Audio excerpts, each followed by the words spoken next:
Hi mga Lods, meron tayo ditong Smash 115, okay? So itong Smash 115 natin mga Lods ay ipo-full wave natin to.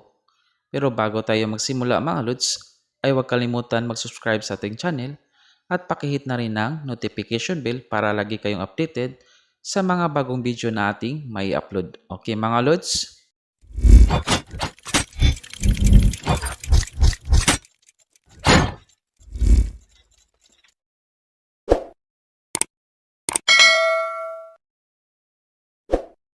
So ito na mga Lods, so bago kayo mag-full wave, ay siguraduhin nyo mga lods na magpapalit na kayo ng langis, okay? Kasi sayang naman mga lods kung bago pa lang yung langis nyo at magpo-full wave kayo. Kasi kapag nagpo-full wave tayo mga lods ay papalitan natin yan ng langis kasi tatagas doon sa kabilang side mga lods. Pag inopin natin yung ating engine no, sa may stator side, okay mga lods? At ngayon mga lods, dito naman tayo sa left side corner ng ating motor. Dito sa may stator side mga lods, okay? So dito natin gagawin yung rewinding natin mga lods o babaguhin natin yung kanyang pagkakawiring sa loob, okay? Para maging full wave yung ating motor, okay? Bago ang lahat mga lods, tatanggalin muna natin tong dalawang sakit na to mga lods. Ito yung papuntang pulser at ating rectifier ng ating motor. At ito na nga mga lods, natanggal na natin yung dalawang sakit sa ating stator side. Okay? At ngayon mga lods, babaklasin na natin tong ating engine no, cover. At ngayon mga lods, tatanggalin na natin yung engine cover ng kanyang stator. Okay?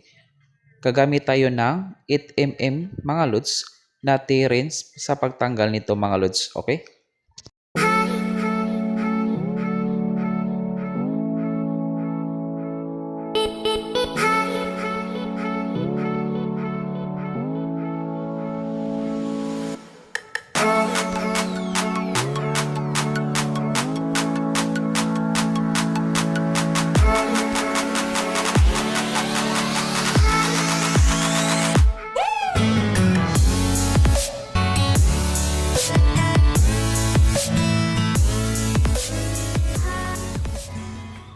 At ito na mga lods, nabaklas na natin yung ating stator. No? So itong stator natin mga lods, may gagawin tayo dito.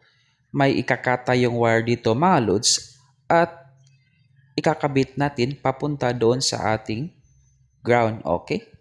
So dito tayo magkakat mga lods itong dalawang magnetic wire. Okay? So ito yung ating ikakat mga lods at doon natin ikakabit sa ating ground. Okay? So malinaw mga lods. Itong dalawa mga lods, kung nakikita nyo yan, yan yung ating puputulin. Okay?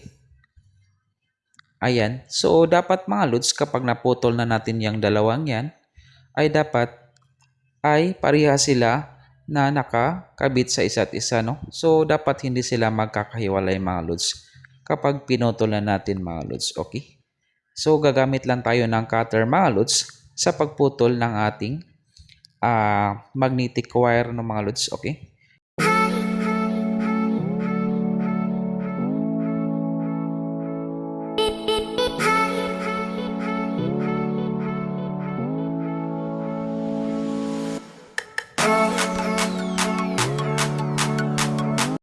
So ito na mga lods, tapos na nga natin maputol yung ating dalawang magnetic wire mga lods. So explain ko lang mga lods, itong dalawang magnetic wire natin mga lods na pinutol natin ay ito yung kadugtong ng ating yellow wire ng ating stator na papunta doon sa ating rectifier mga lods. Okay? At ngayon mga lods, dito naman tayo sa ground. Okay? So ang ground ng ating stator mga lods ay ito. So, paputulin rin natin to mga lods, itong ground natin mga lods para maging floated na yung ground. Ibig sabihin mga lods ay wala ng ground yung ating magnetic coil. Okay? So, naka-floated na. So, ikakat rin natin to mga lods at ikakabit natin doon sa dalawang magnetic wire mga lods. Okay? So, ayan mga lods, kita nyo, nakat na natin yung ground ng ating stator. No? Okay? At itong ground na to mga lods na pinutol natin ay dudugtungan natin to ng wire papunta doon sa ating dalawang magnetic wire na pinutulan natin kanina, okay? Ito na mga lods, kukuha tayo ng wire, okay?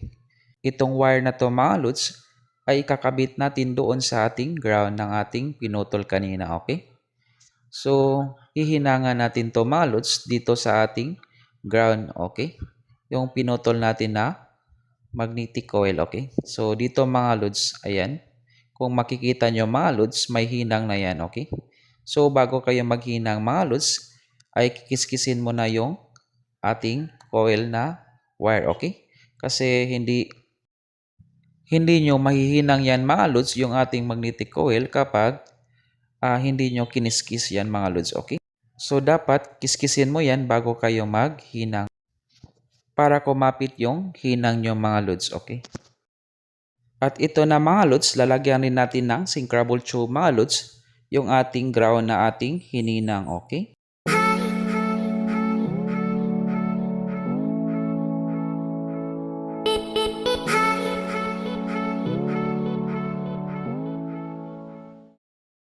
Ayan mga lods, tapos na nating malagyan ng syncrable tube yung ating hininang na ground, okay? At dito naman tayo mga lods, itong kabilang dulo ng wire, dito natin yan ikakabit kung saan natin pinutol yung dalawang magnetic wire kanina, okay? So, napakasimple lang mga lods ng pagpupulwib ng Smash 115, okay? Napakadali lang kung gusto nyong mag-DIY ng inyong mga motor, okay? So, ito na mga lods, hihinangin na natin dito kung saan natin pinutol yung dalawang magnetic wire, okay? So, ayan mga lods. Tapos na nating mahinang, okay? At ayan mga lods, tapos na nating ma-rewind yung kanyang stator, okay? So ito mga lods ay full wave na ito, no? So hindi na to half wave kasi na-rewind na natin yung kanyang motor, okay? So naka-floated na yung ground niya, okay mga lods? Ito ibabalik na natin to sa kanyang motor, okay? Kasi mag-wiring pa tayo doon, okay?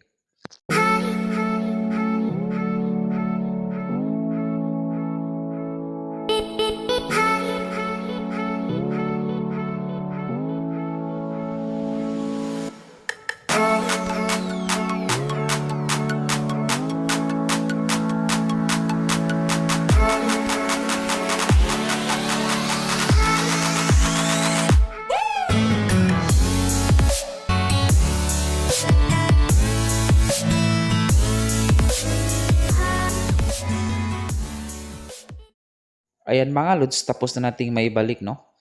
So, meron tayong gagawin mga lods sa kanyang wire stator mga lods, okay? Meron tayong babaguhin, no? Meron tayong idudugtong na wire, okay?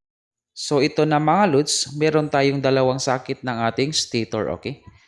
So, ang gagawin natin mga lods ay hahanapin natin yung dalawang wire na kulay yellow at saka white na may lining na red, okay?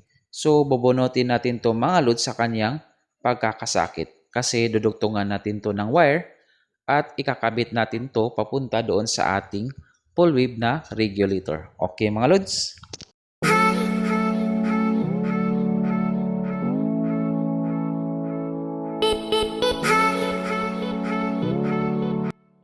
At ito na mga lods, nabunot na natin yung dalawang wire ng ating stator, no, sa pagkakasakit. At ngayon, makikita nyo mga lods, meron tayo ditong white na may lining na red at saka yung yellow wire, okay? Ito yung dudugtungan natin ng wire, okay? Isa-isa. Okay mga lods? So kayo nang bahala mga lods kung anong color ng wire ang inyong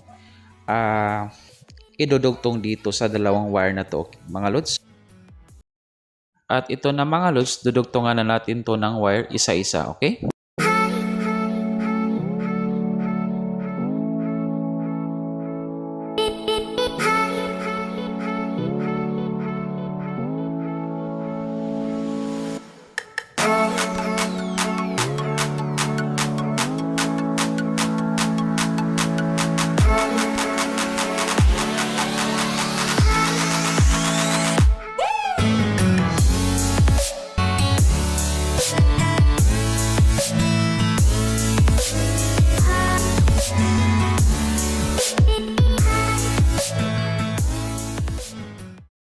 Ayan mga lods, tapos na nating maidugtong yung ating mga wires no sa ating dalawang wire na papuntang stator. Okay?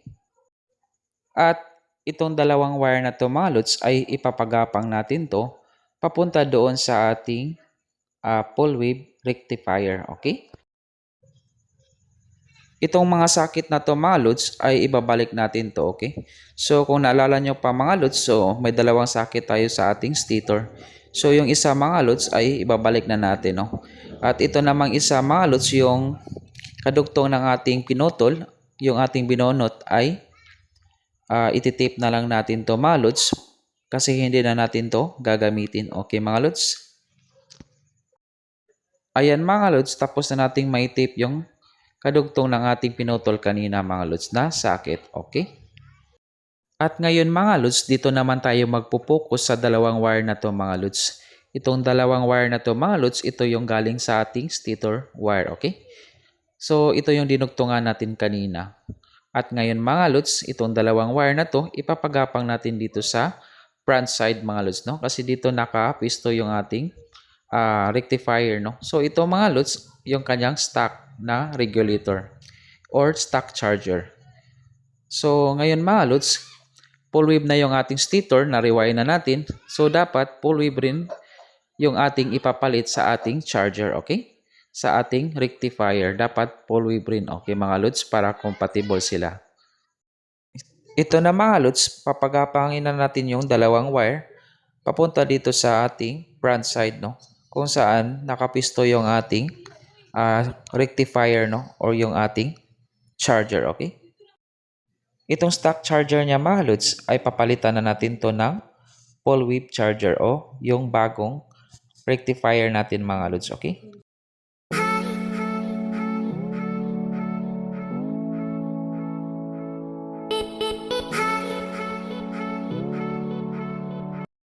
Ayan mga lods, natanggal na natin yung kanyang stock charger, okay?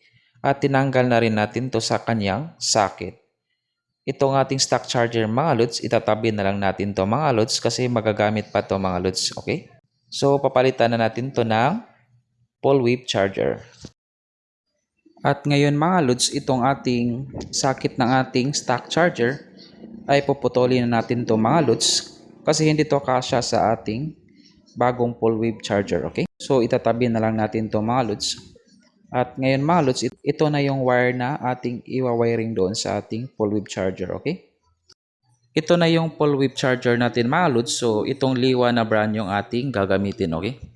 Kasi subok ko na to mga lods, maganda to gamitin at saka fast charger, okay? So ngayon mga lods, ito yung iwa-wiring natin doon sa ating kinat na cold socket, okay? Itong socket ng full wave charger natin mga lods ay ikakatre natin to mga lods kasi hindi rin natin to magagamit. Ihihinang na lang natin to mga lods doon sa ating old socket mga lods, okay? Para mas matibay, okay? At ito na nga mga lods yung ating bagong full wave charger, okay? So ipipisto na natin dito mga lods para masimulan na natin yung pagwawiring, okay?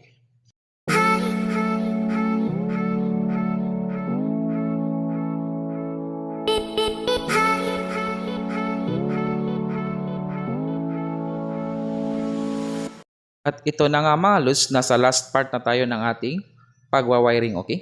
So, huwag nyo skip yung ating video mga lods para matutunan nyo kung paano mag-full wave ng ating Smash 115 para sa inyong mga DIY projects, okay? So, ngayon mga lods, meron tayong nakikitang white wire dyan sa ating full wave charger. Dyan natin ikakabit sa ating gray wire. Yang dalawang wire na yan mga lods, kung naalala nyo pa mga lods, yan yung galing stator wire natin, no? Na dinugtong natin kanina at pinagapang natin dito sa front side, okay? So ayan mga lods, hihinangan na natin mga lods at lalagyan natin ng syncrable tube, okay? So white wire sa ating gray wire, okay? So okay lang yan mga lods kung magkabaligtad. Yang yellow wire at saka white wire ng ating charger. Pero sa akin mga lods, dito natin i-connect sa ating gray wire yung white wire, okay?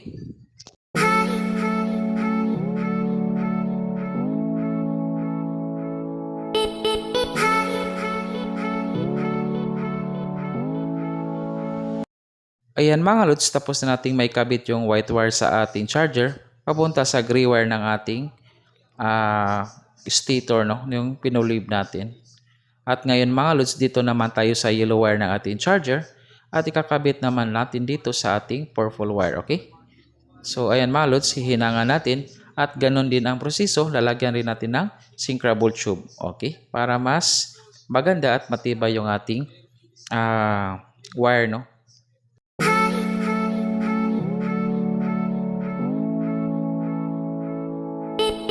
Ayan mga lods, tapos na nating may kabit yung dalawang wire ng ating full wave charger, no? Yung yellow at saka white wire, okay? So ngayon mga lods, meron tayong tatlong wire na natitira, yung red, black at saka yung green wire, okay?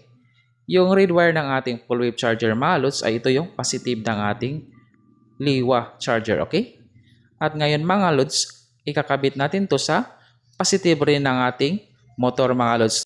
Yung kinat natin sa socket, okay? So itong red ng ating motor mga lods, ito yung positive ng ating Smash 115, okay? So ngayon mga lods, ikakabit natin dito sa red ng ating charger, okay? Positive to positive, okay? Red to red. So ihihinang na natin mga lods at lalagyan natin ng syncrable tube pagkatapos mahinang, okay?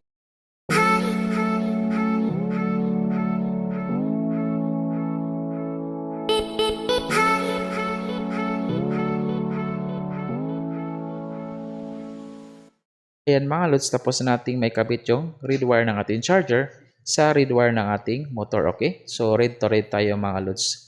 Dito naman tayo sa full wave charger mga lods. So meron tayong green wire dito mga lods. Itong green wire ng ating charger mga lods ay ito yung negative wire ng ating charger, okay?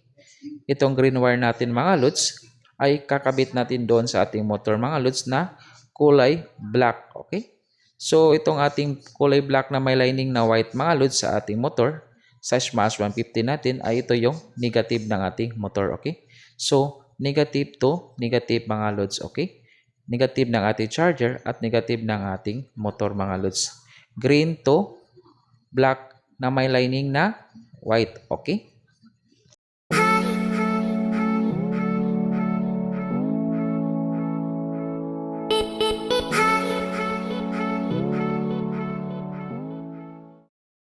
Ayan mga lods, tapos na natin may kabit yung ating green wire ng ating full wave charger at saka yung black na may lining na white ng ating motor, okay? So negative to negative mga lods.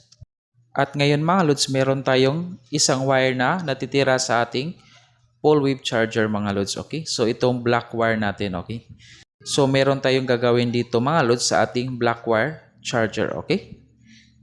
So dito natin yan ikakabit sa yellow wire natin mga lods sa ating motor. I-focus lang natin mga lods, okay? Itong black wire, ikakabit natin dito sa yellow wire ng ating motor. Okay mga lods, dyan. Pagkatapos nating makabit dyan mga lods, ay magdudugtong tayo ng wire at ipapalabas natin at ipapagapang natin papuntang accessories wire. Okay mga lods?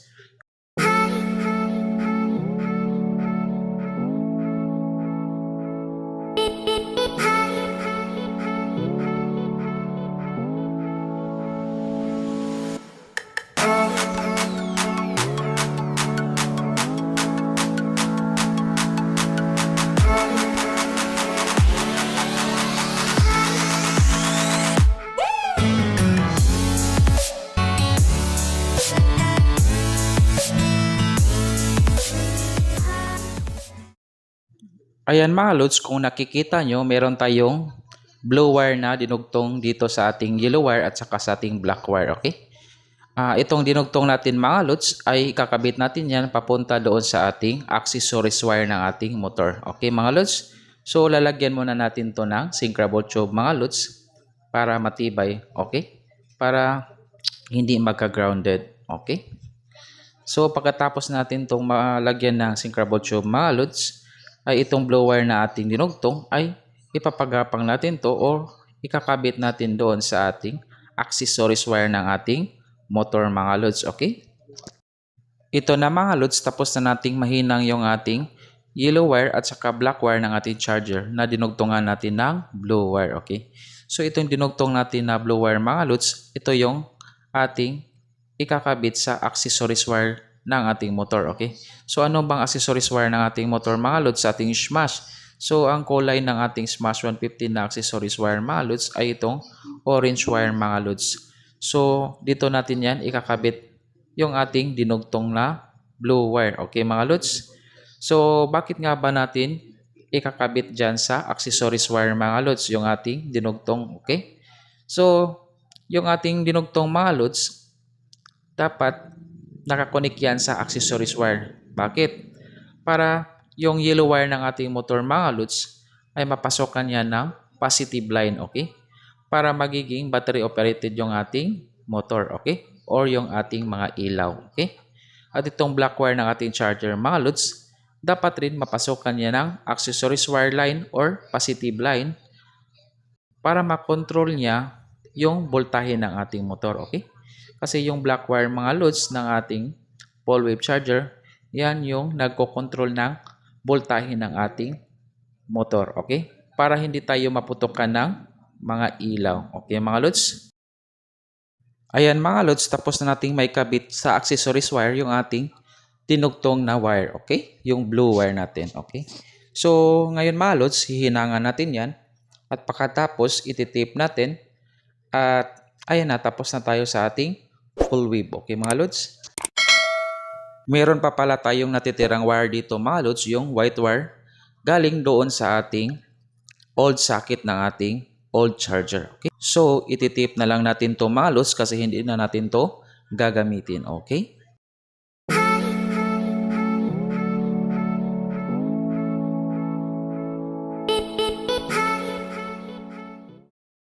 Ito na mga lods, i-harness na natin to.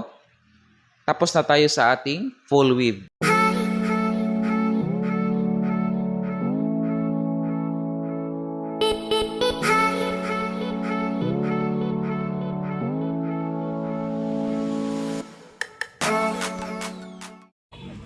Okay. So, mga na mga loads, 13.3. Okay.